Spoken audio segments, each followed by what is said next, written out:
बलूचिस्तान आज़ादी की मांग क्यों कर रहा है? बलूचिस्तान अलग देश की मांग क्यों कर रहा है? बलूचिस्तान जो पाकिस्तान सरकार के अगेंस्ट क्यों हो रहा है? इतनी हिंसा क्यों कर रहा है?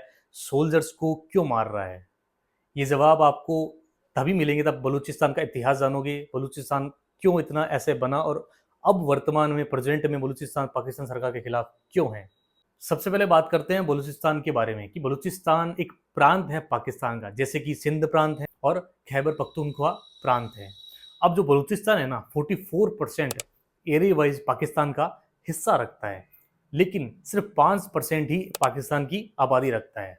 अब क्या हुआ है कि ईरान और अफगानिस्तान के साथ भी ये बॉर्डर साझा करता है, जिससे कि और भी कॉन्फ्लिक्ट होने के चांसेस बढ़ जाते हैं।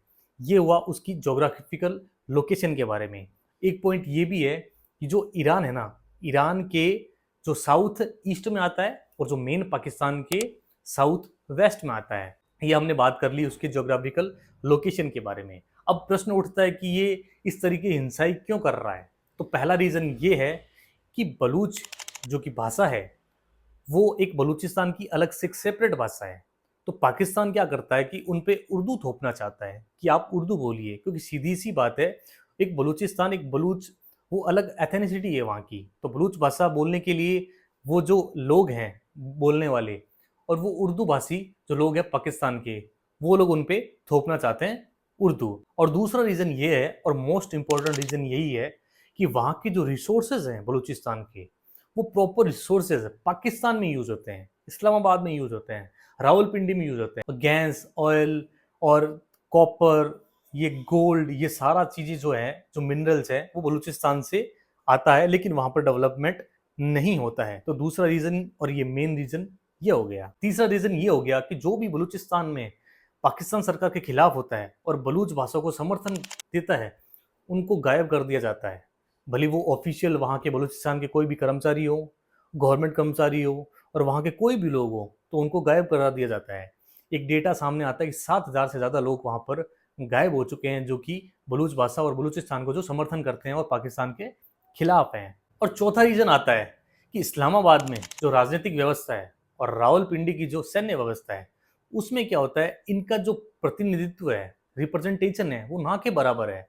तो बलूच जो भाषी लोग हैं, उनको ये इस चीज़ का गुस्सा आता है कि हमारा जो आप रिसोर्सेज यूज़ करते हैं और हमारे लोग को आप रिप्रेजेंटेशन नहीं देते हैं देश के प्रति, तो ये बहुत ही गलत बात है। तो ये 4 रीज़न को लेकर जो बलूचिस्तान है, वो गुस्साया हुआ है और अलग देश की माँग कर रहा है। तो इस बलूचिस्तान को प्रॉपर जानने के लिए, बलूचिस्तान को हिंसा को जानने के लिए हमें इसके इतिहास में झाँकना पड़ेगा। ये बात है कॉलोनियल टाइम की, जब ब्रिटिशर्स इंडिया पर राज करते थे। तो हुआ क्या था कि जब जो बलूचिस्तान है, वो रजवाड़ों की श्रेणी में नहीं आता था।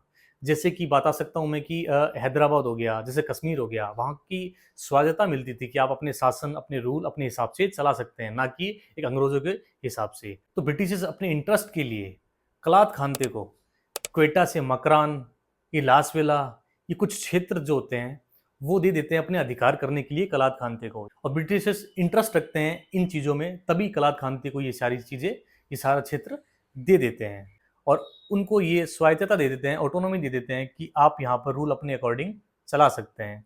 और उसके बाद 1931 में क्या होता है कि रूस क्रांति भी चल रही होती है और भारत में इंडिपेंडेंट मूवमेंट भी चल रहे होते हैं।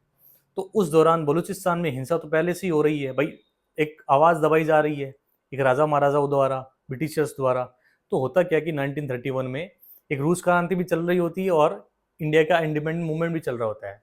तो उसी से मोटिवेट होकर जो बलूच भाषी भाषी लोग हैं, वो क्या करते हैं कि अपने बलूच आदिवासियों के साथ मिलकर और कुछ नेशनलिस्ट लोगों के साथ मिलकर आंदोलन कर देते हैं और ब्रिटिशर्स के खिलाफ हो जाते हैं। बस यहीं से बलूचिस्तान जो होता है एक एक हिंसा में पड़ जाता है, एक हो सकता है विद्रोह, एक रिबेलियन के रूप में आगे बढ़ने लग जाता है।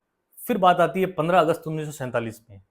फिर क्या कलात क्या करता है कि कलात में एक इंडिपेंडेंट अपना राज्य घोषित कर देते हैं बख्तार बेगी खां, और पाकिस्तान को ये भरोसा दिलाते हैं कि वे रक्षा के मामले में, यानी कि डिफेंस के मामले में और इंफ्रास्ट्रक्चर के मामले में पाकिस्तान की हेल्प करेंगे। लेकिन ये पाकिस्तान को बात पचती नहीं है कि किस तरीके से कलात अलग इंडिपेंडेंट राज्य घोषित कर सकता है। ये मुस्लिम लोग हैं तो ये पाकिस्तान में ही आने चाहिए, लेकिन ये तर्क को खारिज करते हुए बलूचिस्तान ये कहता है कि यूं तो ईरान भी मुस्लिम आते हैं, अफगानिस्तान में भी मुस्लिम आते हैं, तो आप फिर उनको क्यों नहीं शामिल कर लेते अपने पाकिस्तान में, नहीं कर लेते। अब 1 अप्रैल 1948 को क्या होता है, जो गवर्नर जनरल मोहम्मद अली जिन्ना होते हैं वो बहुत ही गुस्साए हुए होते हैं, क्योंकि कलात को एक इंडिपेंडेंट राज्य घोषित कर दिया जाता है। तो उन्होंने फोर्सफुली सेना को ये कह देते हैं 1 अप्रैल 1948 को कि बलूचिस्तान को पूरी तरीके से कब्जा लिया जाए। फिर बाद में 27 मई 1948 को क्या होता है, ये पूरी तरीके से बलूचिस्तान पाकिस्तान में शामिल कर लिया जाता है। फाइनली बलूचिस्तान पाकिस्तान में शामिल हो जाता है और वो पाकिस्तान अपना आप को इस्लामिक स्टेट घोषित कर देता है। फिर उसके बाद धीरे धीरे बलूचिस्तान में भी विद्रोह बढ़ते तो रहते ही हैं। अब धीरे धीरे जो बलूचभाषी लोग होते हैं उन पर उर्दू थोपी जाती है, क्योंकि वहाँ पर सिंधी भी बोलने वाले लोग होते हैं, पंजाबी बोलने वाले लोग होते हैं। तो इसी तरीके से बलूचभाषी लोग होते हैं वो उन पर उर्दू थोपी जाती है। फिर थोड़े समय बाद 26 अगस्त 2006 की आसपास की ये बात है। तो होता क्या है कि वहाँ पर अकबर बुख्ती नाम के एक लीडर होते हैं जो कि वहाँ के सीएम भी रह चुके होते हैं। उनको मरवा दिया जाता है जनरल मुशर्रफ के जो फौज होती है उनके द्वारा बम्बोर हिल्स में। तो इसके बाद और भी ये अलगाववादी आंदोलन शुरू हो जाता है इन सबको लेकर। तो अलगाववादी आंदोलन इतना हिंसक हो जाता है कि ये अभी तक आप खुद जानते हो इस चीज़ को कि अभी तक ये चल रहा है। फिर ये क्या होता है, बलूच जो आंदोलन होता है ना वो एक अलग ही एक मोड़ ले लेता है। क्यों? क्योंकि क्या होता है कि पाकिस्तान में ना चीन भी शामिल होने लग जाता है, यानी कि चीन भी हस्तक्षेप करने लग जाता है, इंटरफेयर करने लग जाता है जो पाकिस्तान के रिसोर्सेज है उसमें। और आपको बता दूं बलूचिस्तान में भी आज भी जो चीन के वहाँ पर जो ऑर्गेनाइजेशन काम करते हैं, जैसे कि मिनरल्स निकालने के लिए ये ऑर्गेनाइजेशन वहाँ पर काम करते हैं, और वहाँ के लोग खुद के लोग जो बलूच भाषी लोग हैं वो काम नहीं करते, वहाँ पर चीन के लोग ही काम करते हैं। जिस अगर संगठन वहाँ पे खोल रखा है, अगर वहाँ पे माइंस खोल रखी है तो चीनी भाषी लोग हैं वो वहाँ पर काम करते हैं। तो धीरे धीरे वहाँ के रिसोर्सेज भी चीनी लोग यूज़ करने लग गए, पाकिस्तान लोग भी यूज़ करने लग गए। तो इससे क्या हुआ कि गुस्साए हुए जो बलूच आंदोलन है वो और भी हिंसक हो गया है। अब आगे चलते चलते क्या होता है कि इनकी जो एक यूनिटी बनने लग जाती है, तालिबान की, मुजाहिर की, सिंध भाषी लोगों की, पख्तून लोगों की, ये यूनिटी काम करने लग जाती है, क्योंकि जिस तरीके से चीन पाकिस्तान मिलकर उनके रिसोर्सेज यूज करता था, और सेम चीज़ सिंध भी अपने चाहता था कि सिंध भी अलग देश की मांग करने लग गया था इसी दौरान। अब ये सब चीज़ होने के बाद क्या हुआ कि काफ़ी सागाएं एकजुट हो गई थी, जैसे मुजाहिर हो गए थे, जो सिंध लोग हो गए थे, और जो पख्तून हो गए थे, और सिंध भाषी लोग तो हैं ही, और बलूच लोग हो गए थे। ये क्या होते हैं, यूनिटी बना ली थी इन्होंने। और इनको जो प्रॉपर गाइड कर रहे थे, बाहर विदेश में बैठे 3 लोग गाइड कर रहे थे। एक तो हैं ब्रह्मदाग जो कि अकबर बुख्ती के पोते थे, दूसरे थे करीम, और तीसरे थे हर बयार। जो ब्रह्मदाग बुख्ती हैं वो बलूचिस्तान रिपब्लिक एक आर्मी के अध्यक्ष थे, और जो करीम हैं वो बलूचिस्तान स्टूडेंट ऑर्गेनाइजेशन के अध्यक्ष हैं, और जो हरबयार थे वो बलूचिस्तान लिबरेशन आर्मी के हेड थे। तो धीरे धीरे क्या हुआ, ये संगठन एकजुट हुआ और स्ट्रॉन्ग भी हो गया था। तो पाकिस्तान सरकार को काफ़ी मुश्किलें आने लगी थी इस चीज़ों के बारे में। अब बलूचिस्तान लिबरेशन आर्मी है ना, ये काम करती है जैसे कि गैस पाइपलाइन हो गई ना, ये रेलवे ट्रैक हो गई, इन पे हमले करती है। और जो बलूचिस्तान लिबरेशन फ्रंट है ना, वो गुरिल्ला वारफेयर के रूप में काम करती है, मतलब उस पर ज़्यादा बिलीव रखती है। तो ये 2 अलग अलग संगठन तो हो ही गए हैं। अब आगे बढ़ते बढ़ते क्या हुआ कि पाकिस्तान में क्या हुआ, टीटीपी यानी कि तहरीके तालिबानी पाकिस्तानी, ये और बलूच जो आर्मी थी वो साथ मिलकर काम करने लगी, ऐसा पाकिस्तान सरकार का कहना था।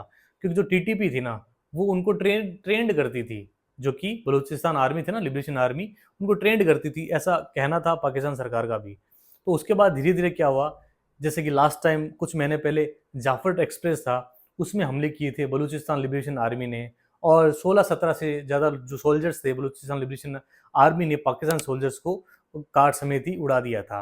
अभी कुछ दिन पहले खबर आई थी कि 17 लोग जो कि बलूचिस्तान लिबरेशन फ्रंट है, उन्होंने उनको मार दिया, पाकिस्तान के जो भी सोल्जर्स हैं। तो अलग अलग रूप में ये सामने आ रहे हैं और अभी तक भी सामने आ रहे हैं। तो आपको जैसा कि इस वीडियो में बताया गया कि एक इतिहास को लेकर अब आज प्रेजेंट है, तो इन सब बातों को लेकर आज बलूचिस्तान इतनी हिंसा में आ गया है। और जिस तरीके से मेनली देखो यार, ये होता है कि मेन रिसोर्सेज यूज कर रहे हैं। देखो बलूचिस्तान में क्या है ना कि हाई चाइल्ड मोर्टेलिटी रेट है, हाई मैटरनल मोर्टेलिटी रेट है, और तीसरा क्या है कि लो लिटरेसी रेट है। और वहाँ की इंफ्रास्ट्रक्चर भी कोई इतना खास खास तो क्या बना ही नहीं रहे पाकिस्तान वाले, सिर्फ और सिर्फ वहाँ की रिसोर्सेज यूज़ कर रहे हैं। और सीपेक के चलते चाइना भी वहाँ पर अपने रिसोर्सेज या कह सकते हैं वहाँ की जो बलूचिस्तान के रिसोर्सेज है ना, चाइना में ले जा रहा है। तो अब पाकिस्तान जो चीन है, ये सीधे तौर पर बलूचिस्तान लिबरेशन आर्मी और बलूचिस्तान लिबरेशन जो फ्रंट है, इनको ये इनके खिलाफ ये भी बोल रही हैं कि ये भारत के साथ है, भारत सपोर्ट कर रहा है इनडायरेक्टली डायरेक्टली। तो अब आगे भविष्य में इस पाकिस्तान का क्या होना है कोई पता नहीं, क्योंकि सिविल वॉर इतनी बढ़ गई है ना कि सिंध प्रांत भी बोल रहा है कि पानी के लिए लड़ रहा है, और बलूचिस्तान अलग से उधर से अटैक कर रहा है उन पे। तो काफ़ी ज़्यादा वॉरफेयर अब आगे होने वाली है।